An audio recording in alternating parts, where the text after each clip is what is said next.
É sempre uma honra poder voltar para casa. Consideramos que aqui é a nossa casa, o lugar onde conhecemos ao Senhor, o lugar onde aprendemos a servir ao Senhor, o lugar onde, sempre que pensamos em casa, o primeiro lugar que vem ao nosso coração é de fato aqui. Então é sempre um privilégio, especialmente pelo momento em que, pela razão, pelo motivo ao qual nós estamos aqui, que é para a consagração, que é para esse tempo de separar e marcar a vida desses irmãos, selar esta decisão que já há tanto tempo tem escolhido o caminho do Senhor, tem escolhido servir ao Senhor, tem escolhido dizer sim para a vocação a qual o Senhor os chamou. Então é de fato um dia muito especial, uma noite de celebração. O meu coração transborda de alegria nessa noite, também pelo privilégio de poder compartilhar a palavra de Deus com os irmãos. De fato, meus amados irmãos, há algumas décadas nós ouvimos, pelo menos a mim, o alerta e sempre o clamor da Igreja do Senhor Jesus, que sempre se queixou, que sempre alertou, que sempre proclamou uma verdade dramática sobre o reino de Deus e que perdura até hoje. A verdade ainda é que a seara continua grande, a seara continua gigante e ainda os ceifeiros permanecem tão pouco. Ainda os trabalhadores permanecem tão escassos. E por isso celebramos tanto, pois o Senhor está enviando trabalhadores. Eu sempre reforço o compromisso da Igreja do Senhor Jesus de que enviar trabalhadores para a seara do Senhor é uma missão do próprio Senhor, mas a pedido da Igreja e do povo do Senhor. A palavra de Deus diz que o Senhor Jesus orienta e pede para o seu povo dizendo: peça, fale com o Senhor da seara que envie. O papel da igreja, meus irmãos, o seu papel, o meu papel é orar ao Senhor da seara para enviar ceifeiros, amém? Quantos oram? Fala a verdade. Quantos oram por isso? Não responda, somente ao seu coração. Você ora para o Senhor enviar trabalhadores? Deveria fazer, todos nós deveríamos fazer, orar ao Senhor da seara, que chame pessoas, que vocacione pessoas, que prepare pessoas, que encoraje pessoas e, sobretudo, que traga ao seu tempo e à sua maneira à frente de batalha aqueles a quem o Senhor tem de fato movido o coração. Não creio, meus irmãos, que o Senhor não tenha falado. Não creio que Deus tenha se calado quanto à vocação.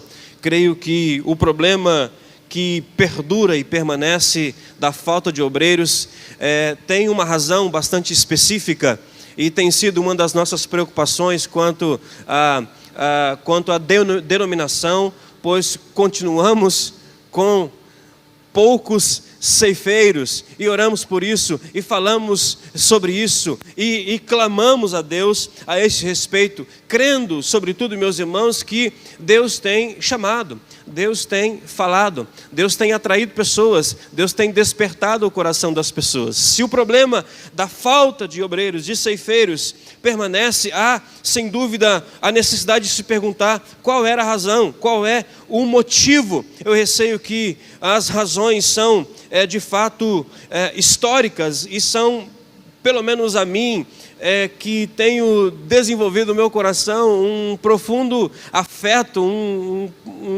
uma afeição a estudar sobre a Igreja do Senhor e me debruçar sobre assuntos pertinentes à Igreja do Senhor.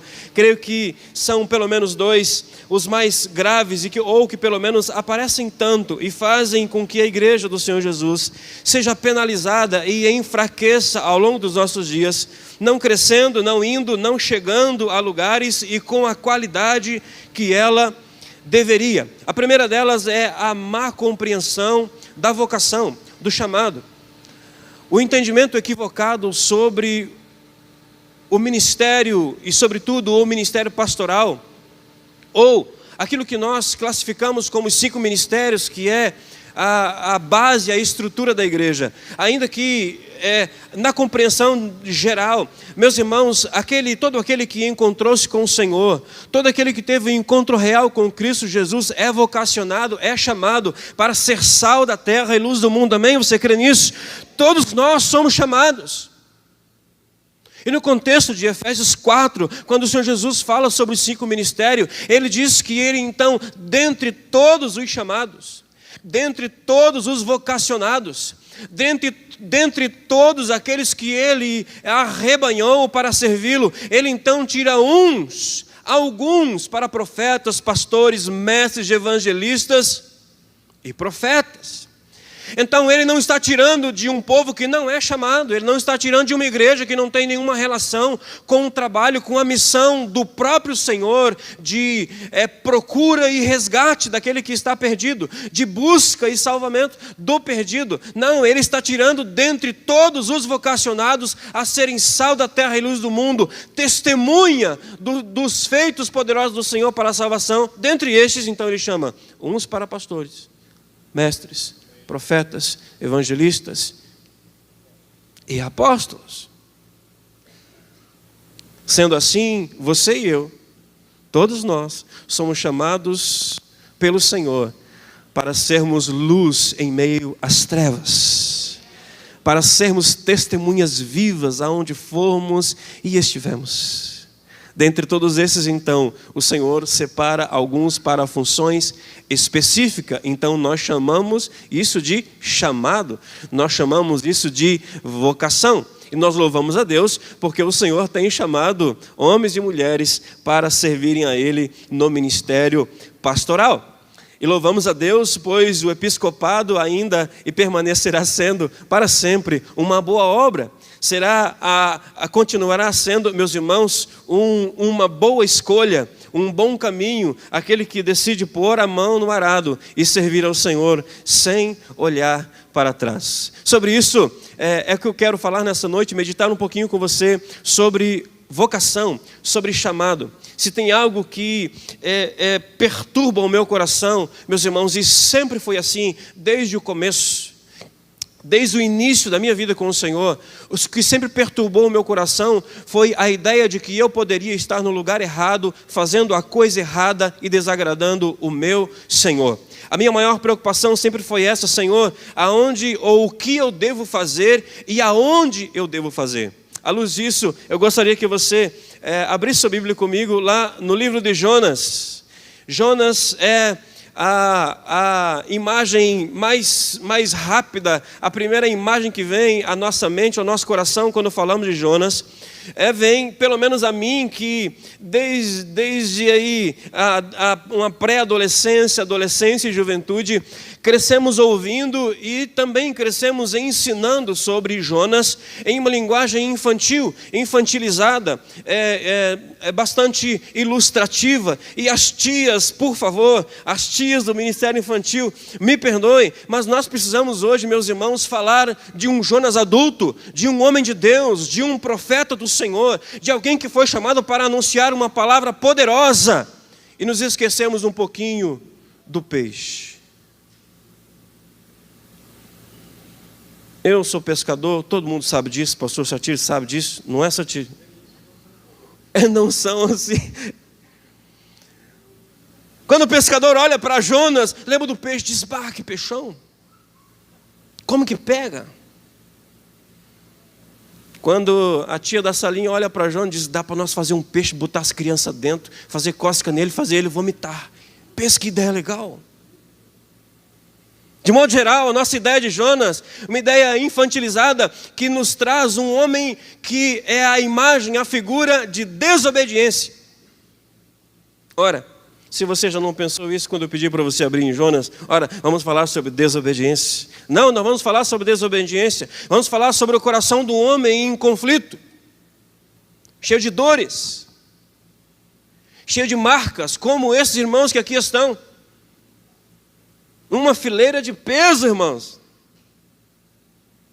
Mas cada um deles com a sua história, com suas marcas, com suas dores, com seus temores, com seus desafios.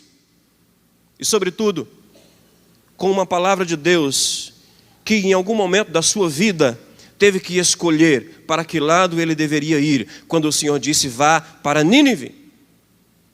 Tivemos que escolher dizer sim ou não para Deus. Temos que escolher todos os dias fazer ou não a vontade de Deus.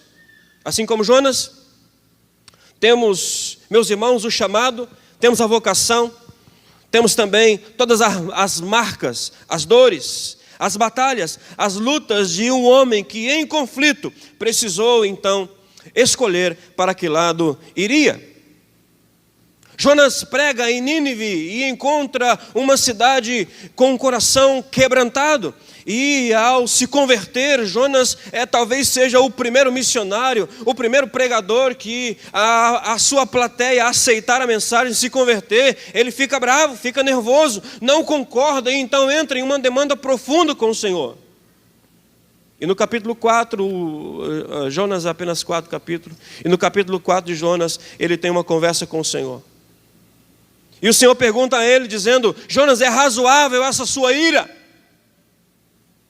Quando uma planta, Deus faz crescer uma planta, nós já vamos, eu não vou entrar em detalhes sobre a história, você conhece, decora a história. Quando Jonas então, Deus o cobre com uma pequena planta, Jonas então se queixa, a planta morre e ele fica mais bravo ainda. O problema não era a planta, o problema era o que havia no coração de Jonas, o que Deus havia feito um dia atrás. Deus havia tido misericórdia de um povo que ele achava que não deveria. Então, verso 9 do capítulo 4 de Jonas diz: então perguntou Deus a Jonas: é razoável sua ira por causa da planta? Ele respondeu: é razoável sim, até a morte. Ele diz: eu tenho razão de estar irado, eu tenho razão de estar irritado, eu tenho motivos, e o Senhor precisa me ouvir. Para entender o que havia no coração de Jonas, você e eu precisamos voltar, meus irmãos, e faço aqui uso das palavras de um grande homem de Deus, e recomendo aos irmãos, que especialmente aos vocacionados, aos pastores, que conheçam e leiam a biografia de um homem chamado Adoniram Judson. O incrível homem de Deus que no século 17 serviu ao Senhor, de maneira impactante deixou uma lista, deixou um caminho de migalhas para que pudéssemos seguir. E sem dúvida meus irmãos, concernente a chamado, a vocação, um homem espetacular. E ele diz que Jonas, para entender o que havia no coração de Jonas, é preciso compreender o que há. Então, no primeiro versículo do primeiro capítulo de Jonas, se você puder retornar um pouquinho, voltar a sua Bíblia um pouquinho, e o primeiro verso do capítulo 1 de Jonas diz: veio a palavra do Senhor a Jonas, filho de Amitai, dizendo. Jonas era filho de um profeta, um homem de Deus que pregara e que vivera no tempo de Jeroboão II, quando a Síria, a conhecida Síria, meus irmãos, o povo mais cruel dentre os cruéis, o chicote de Deus muitas vezes para corrigir, para alinhar o povo de Deus, quando esta nação, por inúmeras vezes, tentou invadir, tentou conquistar Israel. O seu pai era profeta, era o homem de Deus naquele lugar. Jonas cresceu, meus irmãos, ouvindo sobre o pavor de uma invasão. Jonas cresceu ouvindo sobre os riscos que nos limites de Jerusalém havia um exército, e esse exército ameaçava entrar. E quando um exército sitiava, quando um exército povoava, conquistava um outro povo, especialmente Jerusalém, basicamente 3 coisas aconteciam. O templo era destruído para que não houvesse adoração a Deus. O rei e a sua família era morto para que não houvesse governo de Deus. E o terceiro, o profeta e a sua família eram exterminados para que não houvesse ali a palavra de Deus. Jonas cresceu ouvindo a ameaça de morte, cresceu ouvindo os seus amigos dizerem: os assírios estão vindo, e eles derribarão o templo, e eles matarão a família real, e eles matarão o profeta, e matarão também o filho do profeta. Quem era o filho do profeta? Era Jonas.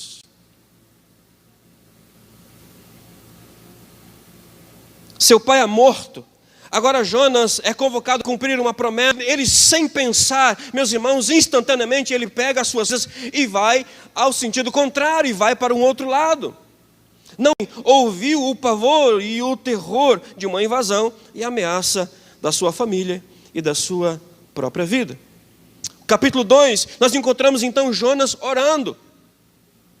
Pois ele toma um barco, chega no mar uma tempestade, ou então uma conversa com os marinheiros, a decisão então é, cai fora.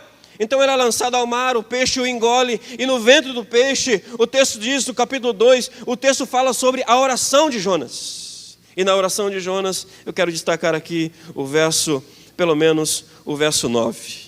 Mas com a voz de agradecimento, leia comigo, Jonas diz, mas com a voz de agradecimento eu oferecerei sacrifício. Jonas se referia, meus amados irmãos, todo profeta fazia quando era reconhecido, ungido e separado para o ministério profético. Que eram duas coisas. O primeiro voto, ir onde os... Levantem a mão, assim eu prometo. É 6, Jesus. É que eu li, é 6. Vocês prometem ir aonde o Senhor lhes mandar e dizer tudo o que o Senhor lhes mandar dizer. Cuidado. Cuidado. Porque na prática, não é tão simples, não é uma decisão simples de um domingo à noite cheio de emoção.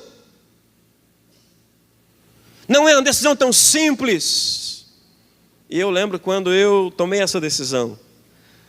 Em um culto cheio de emoções, e nós chorávamos e rolávamos no chão. Então o Senhor nos chamou e disse, Senhor, eis-me aqui, aonde o Senhor me enviar, eu irei e falarei tudo o que o Senhor me falar, e vai ser uma bênção, e nós vamos pisar em brasas de fogo durante toda a vida. Ah, meus irmãos, ninguém me avisou. Eu não fiz os cálculos que esta decisão entraria em conflito com muitas coisas em meu coração, assim como no coração de Jonas. O seu voto de profeta dizia que ele precisava proclamar e anunciar tudo que o Senhor colocara em seus lábios. Jonas não tinha problema em pregar o evangelho. Jonas não tinha problema em anunciar as leis do Senhor, em proclamar a salvação de Deus. Ele no meio de uma tempestade, em cima de um barco cheio de gente, e ele então anuncia quem ele servia. Jonas não tinha problemas em falar. O problema de Jonas era ir. O problema de Jonas era deixar a sua parentela. O problema de Jonas, meus irmãos, era sair do seu lugar e especialmente ir para um lugar que ele achava que não deveria ir. Eu sempre achei que a minha vocação era para Cancún, pastor, meu chamado, pastor Josué está aí, me ajude, vamos dar um jeito. Cancún! Uma rede, eu já me vejo, eu estou vendo. Eu tenho visões sobre isso. Eu sinto o ar fresco. Não é esse daqui do negócio, é o ar. Eu sinto um suco de caju.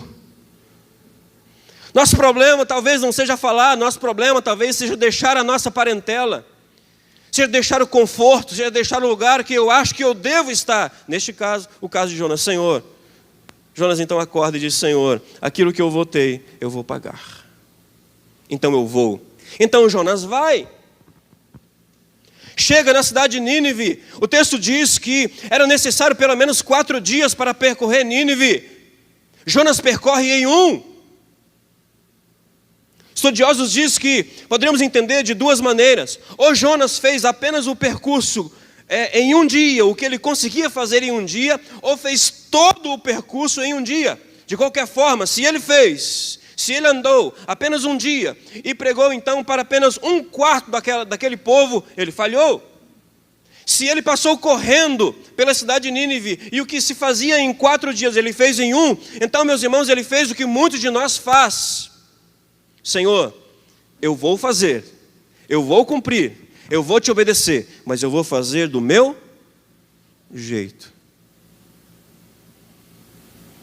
Passamos correndo por vidas, por pessoas, passamos correndo por coisas, passamos correndo pela palavra de Deus, passamos correndo pelos compromissos que fizemos com o Senhor. Senhor, eu vou te servir, Senhor, eu vou para onde o Senhor me enviou, só que tem uma condição, eu vou fazer do meu jeito. Eu vou servir ao Senhor no ministério infantil do meu jeito, com jovens do meu jeito, diaconato do meu jeito, no ministério pastoral, eu vou. Mas, Senhor, o meu ministério vai ser personalizado. Eu vou fazer do meu jeito. O que ele disse que pagaria ao Senhor, ele pagou. Ele foi para o lugar onde o Senhor o enviou. Mas não basta ir para o lugar onde o Senhor o enviou. Não basta dizer o que o Senhor mandou dizer. É necessário dizer da forma, da maneira de que o Senhor nos enviou para dizer. De outro modo, meus irmãos, fica claro que é preciso, quando diz sim para o chamado do Senhor, quando diz sim para a voz de Deus, seja os nossos irmãos que serão consagrados aqui, que serão ungidos aqui, seja para qualquer um de nós que ouvimos um dia a voz de Deus e dizemos, sim Senhor, eis-me aqui, qualquer um destes deverá então andar rigorosamente no padrão do Senhor. Há um pouco menos de 25 anos atrás, eu disse sim para o Senhor. Na parede do meu escritório, eu carrego ainda hoje um quadro emoldurado por aquele moço que está ali, com uma frase que nós usamos em uma conferência missionária, poucos dias antes de eu deixar esta igreja para o lugar onde o Senhor me enviou. A frase, a expressão diz, alguém lembra? Ninguém lembra? Eis-me aqui, envia-me a mim. Para me lembrar, e todos os dias, quando no meu devocional, no meu tempo com o Senhor, eu posso enxergar e lembrar que não basta ir para o lugar onde o Senhor me enviou, é preciso cumprir cabalmente todas as ordens do Senhor para nós. É preciso ir e realizar tudo aquilo que Deus tem para nós. Aqui está o conflito no coração de Jonas. Aqui está, meus irmãos, um homem quase quebrantado.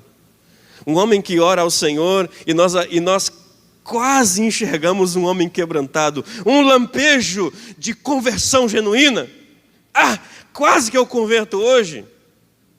Quase que eu obedeci ao Senhor hoje. Que bênção, irmãos. Só que não. Nós vemos aqui um Jonas quase quebrantado. Senhor, quando? Será que eu verei de novo? Será que eu estarei de novo no culto? Será que eu estarei e verei novamente os atos do Senhor? Estarei com o Senhor? O que eu vou ter, eu vou pagar. Um homem quase quebrantado, meus irmãos, quase faz um compromisso com Deus e quase agrada o coração de Deus. Foi na trave.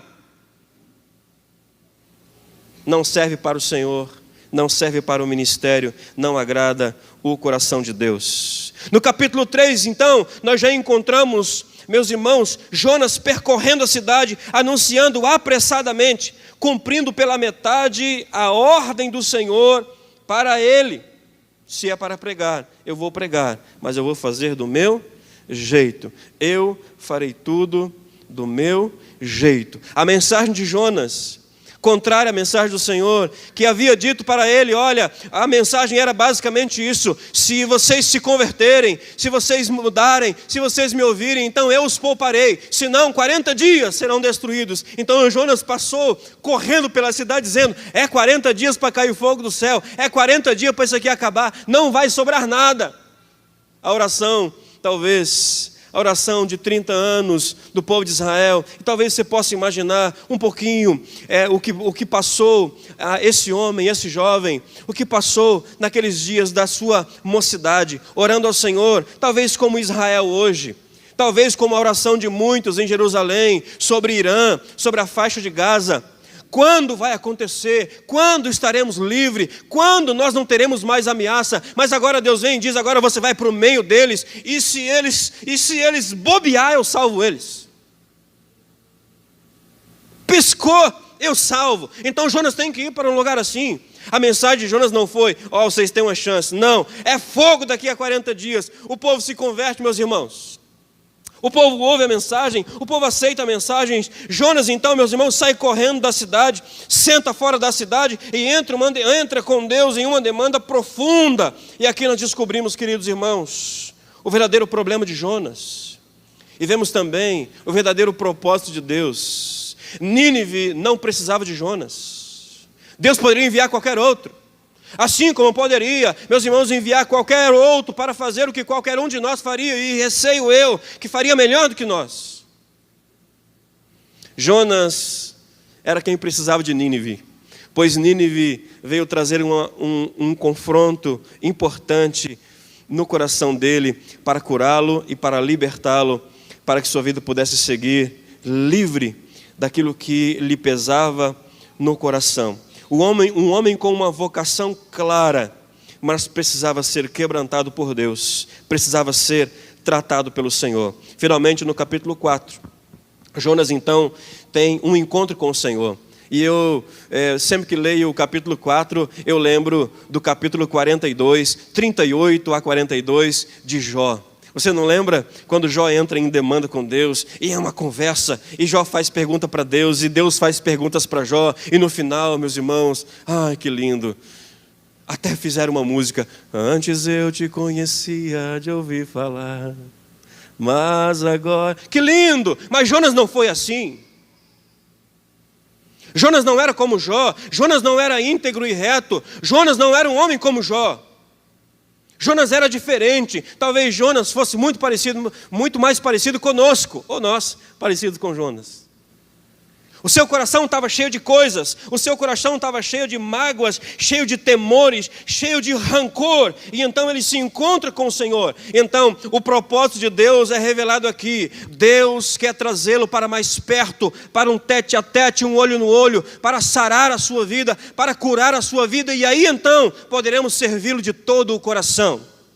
Homens enfermos não podem servir ao Senhor de maneira integral. Homens enfermos, mulheres enfermas, com o coração adoecido, não podem entregar ao Senhor de maneira integral e satisfatória tudo aquilo que Deus tem para manifestar através da sua vida. É assim na minha e é assim na sua também. Foi assim na vida de Jonas e é assim em nossas vidas ainda hoje. Pela primeira vez, querido, Jonas se alegra então, quando uma pequena planta nasce sobre a sua cabeça, lhe provoca algum alívio do sol escaldante do deserto, e ele se alegra sobremaneira.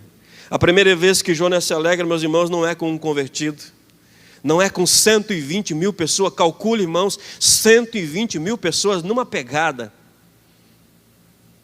Quantos habitantes tem Rolândia? 60? 70? É quase 2 Rolândia. Numa pegada, e Jonas de bico. E Jonas bravo com o Senhor. A primeira vez que ele se alegra, quando uma planta cobre a sua cabeça. Meus irmãos, é fácil identificar um indivíduo cheio de si, que só pensa em si e que só se importa com suas necessidades. Pela primeira vez também, meus irmãos, Jonas abre o coração. Jonas abre o coração e fala para Deus tudo o que está nele. Jonas fala de suas dores. Jonas fala daquilo que perturba a sua alma. Do ventre do peixe, queridos, Jonas promete e Jonas dá jeito, Jonas dá rumo no seu ministério. Ele disse, eu prometi para o Senhor que eu ia e eu vou. Mas no encontro com Deus, Jonas alinha o seu coração. Jonas alinha a sua alma, Jonas alinha aquilo que é de essencial na vida do homem. Se no ventre do peixe ele corrige o seu caminho, e ele então, quando é jogado para fora, ele se encaminha para Nínive e de fato vai, ali na conversa tete a tete com o Senhor, ele abre o coração, e ali o Senhor trata, queridos, de ajustar os rumos do seu íntimo, daquilo que ele é. Poderíamos dizer então, queridos, daquilo que de fato sustenta o ministério de alguém, aquilo que nós realmente somos. Em um discipulado dessa semana com um dos nossos pastores, a mensagem para eles foi esta: você não precisa se esforçar para entregar alguma coisa que não exista em seu coração. Não precisa se esforçar para entregar algo, para representar alguma coisa que você não é. Um conhecimento que você não tem, uma vida que você não pratica, não precisa. A igreja se frustra conosco, com nós, os pastores, Quando nós subimos no púlpito e então vestimos uma máscara e agimos como alguém diferente daquilo que realmente somos quando descemos do púlpito. O reino de Deus não precisa de homens que ajam diferentes quando estão em lugares diferentes, só porque estão com um microfone na mão.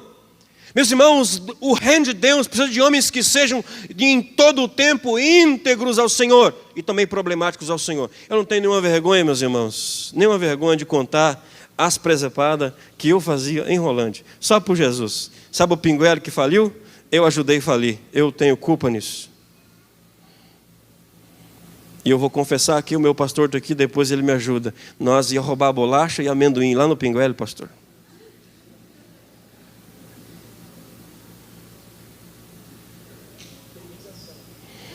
Se tem alguém da família do pinguelo aqui, vocês não falam nada, fica quieto. Pelo amor de Deus. Meus conflitos, minhas dores, tive que voltar lá. Não achei jeito de pagar, sabe como nós fazia pastor Rômulo? Nós entrávamos na fila do pinguele com 10, com 20. Quando alguém entrava na fila com um pão, ali eles vendiam farinha, né? Nós ia comprar farinha do pinguele. Grão avulso, nós ia comprar ali também, era bravo o negócio. Nós entrávamos na fila e quando alguém com uma conta pequena, trabalhava no Dwight Max, não pagava quase nada, costurando sapato, deixava a maior parte ali no pezão, tinha que pagar tudo lá, era um problema. Sobrava um dinheirinho, nós entrávamos na fila. Quando alguém entrava com uma sacolinha de pão, nós entrávamos atrás. Quando passava no caixa, quanto deu? Deu 10. Senhora, posso pagar a sua conta? Quero pagar a sua conta, posso pagar? Entregava para o caixa, o cara já passava. Por quê? Então nós evangelizávamos dizendo que foi isso que Jesus fez com a dívida que havia diante dele. E ele rasgou o escrito da dívida que havia na cruz do Calvário e perdoou os seus pecados. Foi isso que ele fez, sem que você merecesse.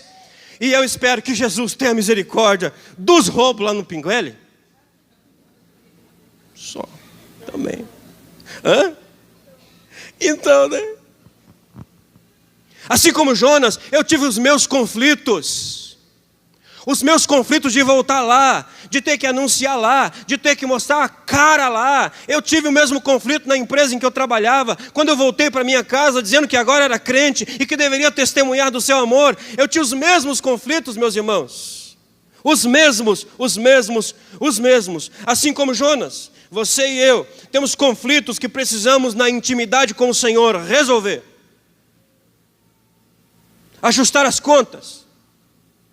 Jonas se alegra porque uma pequena árvore nasce e cobre a sua cabeça, mas entra em uma demanda profunda com o Senhor porque está irritado, dizendo, não deveria morrer. E então Deus responde, dizendo, não deveria eu ter misericórdia de uma cidade de 120 mil pessoas? Você tem misericórdia de uma planta, uma pequena planta, que o texto diz que um verme veio matar.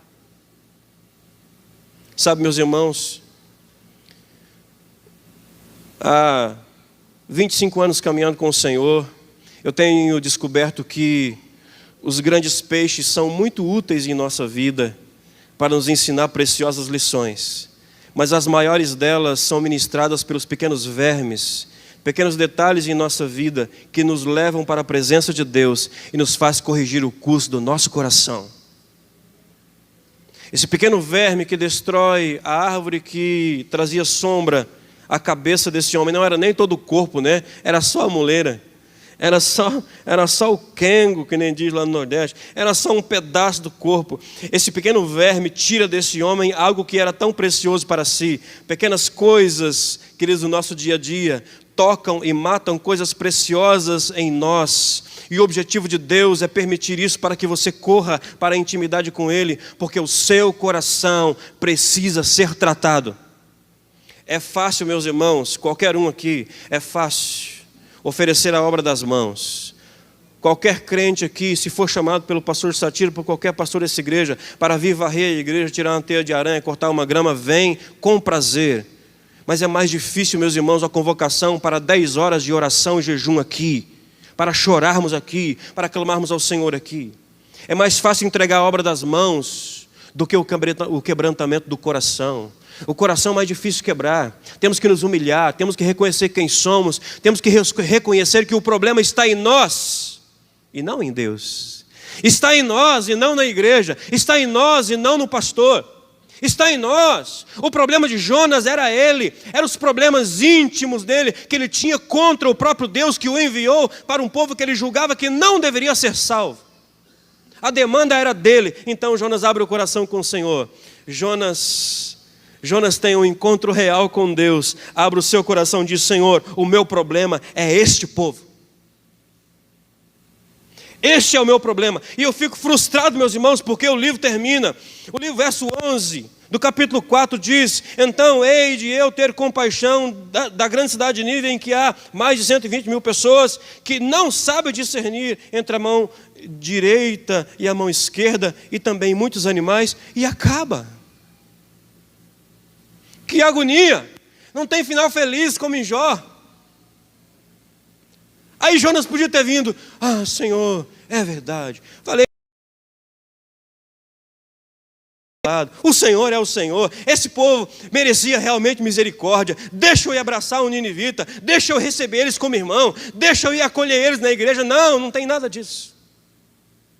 O que você imagina que aconteceu? Bom, o que aconteceu com a vida de Jonas talvez... mas talvez seja a indicação, queridos, de que a história de Jonas é tal qual a sua história e a minha história. Que precisamos decidir qual será o próximo passo e qual será a resposta nossa à voz de Deus quando Ele nos confronta e diz: você tem que ir para o secreto, você tem que ir para o lugar de intimidade com o Senhor, para um encontro tete a tete, olho a olho, com o Rei dos Reis, com o Senhor dos senhores. A resposta de Jonas para Deus: o meu verdadeiro problema são estes homens, é esta pessoa, são estas pessoas, são esta cidade.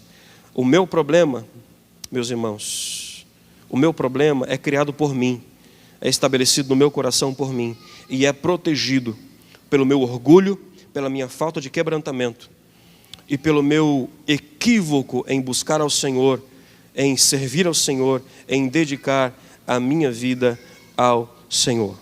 Servir ao Senhor, meus irmãos, é um privilégio, e aqui aos nossos amados pastores, servir ao Senhor é um privilégio que só se compara com o tamanho da responsabilidade que temos de fazê-lo.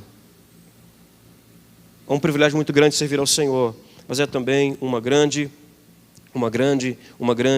responsabilidade.